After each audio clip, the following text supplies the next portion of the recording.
Hello everyone, नमस्ते। मैं कीर्ति शर्मा आप सभी का पाथ ऑफ ज्ञान में स्वागत करती हूँ। मणिपुर में पिछले करीब 3 महीने से चली आ रही हिंसा थमने का नाम ही नहीं ले रही। नॉर्थ ईस्ट स्टेट मणिपुर पिछले 90 दिनों से हिंसा की आग में जल रही है। अब तक 150 से ज्यादा लोगों की मौत हो गई है। 3000 से ज्यादा लोग बुरी तरह घायल हुए हैं। करीब 50,000 से ज्यादा लोग अपना घर बार छोड़कर रिलीफ कैंप में रहने को मजबूर हैं। मणिपुर में हिंसा का पुराना इतिहास है, तो चलिए जानते हैं यहाँ बार बार हिंसा क्यों भड़कती है। राज्य के अलग अलग समाजों के बारे में भी समझते हैं। अगर आप चैनल पर नए हैं तो please like and subscribe my channel और वीडियो को स्टार्ट करते हैं। सबसे पहले बात करते हैं मणिपुर के इतिहास के बारे में। मणिपुर भारत का एक नॉर्थ ईस्ट राज्य है। इसकी राजधानी इम्फाल है। इसके उत्तर में नागालैंड, साउथ में मिजोरम, वेस्ट में असम और ईस्ट में म्यांमार है। यहाँ के मूल निवासी लोग मैतेई जनजाति के लोग हैं जो यहाँ की घाटी के क्षेत्र में रहते हैं। यहाँ पर नागा और कुकी जाति की लगभग 60 जनजातियाँ निवास करती हैं। मणिपुर की जनसंख्या लगभग 30 लाख के आसपास है और मणिपुर की राजभाषा मणिपुरी है। मणिपुर का अर्थ है आभूषणों की भूमि। आजादी से पहले मणिपुर भी जम्मू कश्मीर की तरह एक प्रिंसली स्टेट था जिसके महाराज बोध चंद्र सिंह थे। फिर 1947 को मणिपुर का भारत में विलय यानी मर्ज तो हुआ, बट ये विलय कंप्लीट नहीं था। और फिर बाद में 1949 में मणिपुर का भारत में कंप्लीटली विलय हो गया। साल 1956 में मणिपुर को यूनियन टेरिटरी का दर्जा मिला। साल 1972 में ये एक कंप्लीट स्टेट बन गया। लेकिन मणिपुर में ये जो जनजातियों की आपस में टकराव है उसका कोई भी सरकार कोई भी समाधान नहीं कर पाई। नॉर्थ ईस्ट के पूरे 8 स्टेट्स हमारे लिए बहुत इंपॉर्टेंट है और आपको एक बात जानकर हैरानी होगी कि अपने ही देश में अगर आपको मणिपुर जाना है तो आपको एक परमिट की जरूरत होती है। जी हाँ, आपको यहाँ आने से पहले एक परमिट बनाना पड़ता है। म्यांमार का बॉर्डर भी ईस्ट में मणिपुर से लगता है और म्यांमार से मणिपुर में एंट्री के लिए फ्री मूवमेंट है। हालांकि अब एंट्री में बहुत से नए रूल्स लगा दिए गए हैं। विजिटर्स का बायोमेट्रिक होता है ताकि पूरी डिटेल्स का पता चल सके कि वो लोग वापस भी आए हैं या फिर वहीं रुक गए हैं।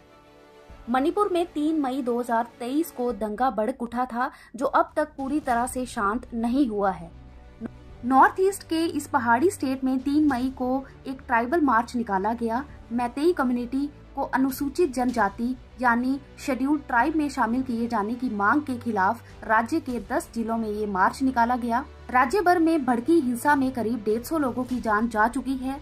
इसके अलावा हजारों लोग बेघर हुए हैं और संपत्ति का नुकसान कितना हुआ है इसका अभी ठीक से आंकलन भी नहीं लगाया जा सकता।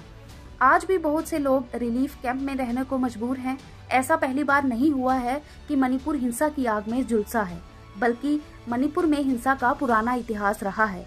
तो चलिए नजर डालते हैं मणिपुर के हिंसा के इतिहास पर और इसके मेन रीजंस को भी समझते हैं।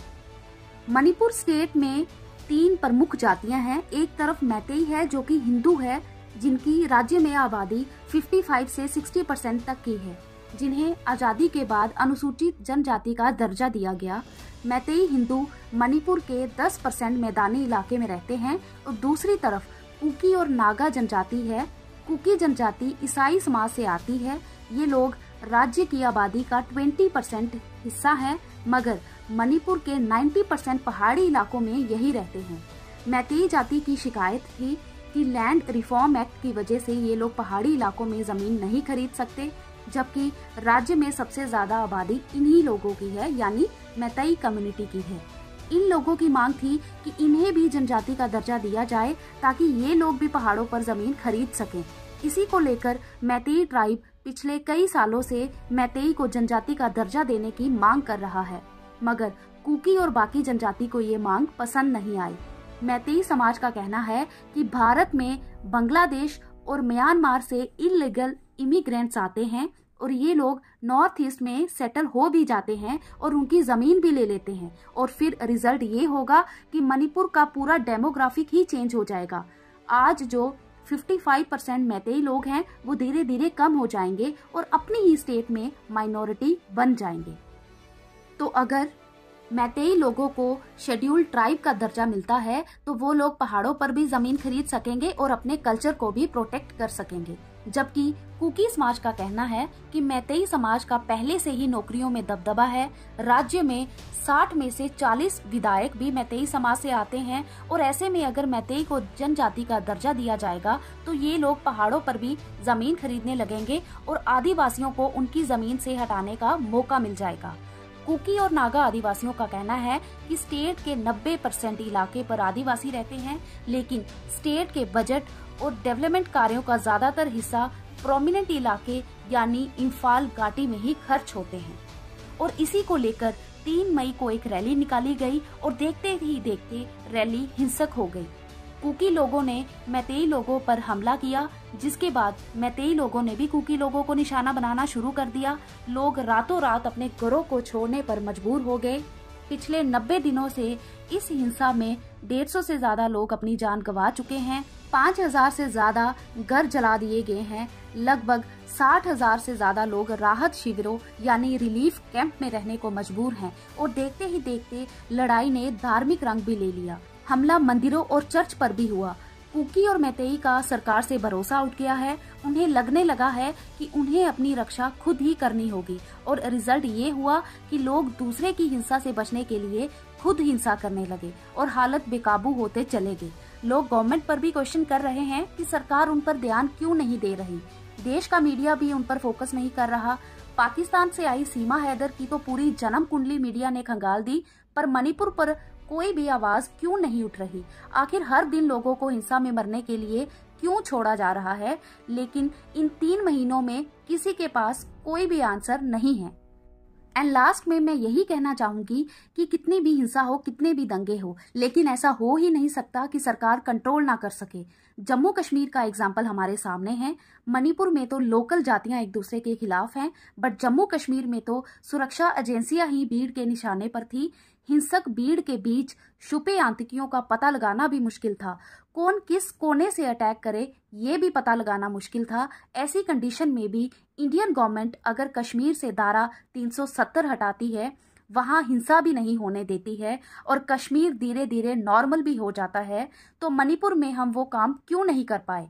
इससे तो ऐसे ही लगता है कि शायद मणिपुर में हिंसा रोकने की कोई भी अभी तक ईमानदार कोशिश नहीं की गई, वरना ऐसे कैसे हो सकता है कि हिंसक भीड़ पुलिस के कब्जों से लड़कियों को छुड़ाकर उनके साथ गलत काम किए गए, लोगों के कत्ल हो गए, लोगों के घर जला दिए गए और ऐसे में पुलिस कुछ भी ना कर पाए।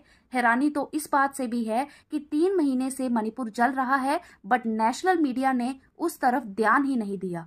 मणिपुर में वैसी डिबेट्स क्यों नहीं की गई जो डिबेट्स पॉलिटिक्स और सीमा हैदर पर की जाती हैं। ये सब बातें हैरान करती हैं और हमें शर्मसार करती हैं कि अभी तक हम मणिपुर में हिंसा कंट्रोल नहीं कर सके। हम उम्मीद करते हैं कि मणिपुर में सब कुछ जल्दी से जल्दी शांत हो जाए और वहाँ की लाइफ नॉर्मल हो जाए।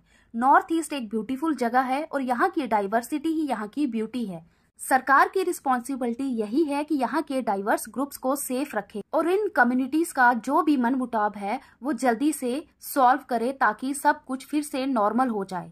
आपकी इस बारे में क्या राय है, प्लीज हमें कमेंट करके जरूर बताएं और ये वीडियो आपको कैसी लगी ये भी हमें जरूर बताएं और ऐसी ही वीडियोस के लिए please like, share and subscribe my channel. Thank you so much.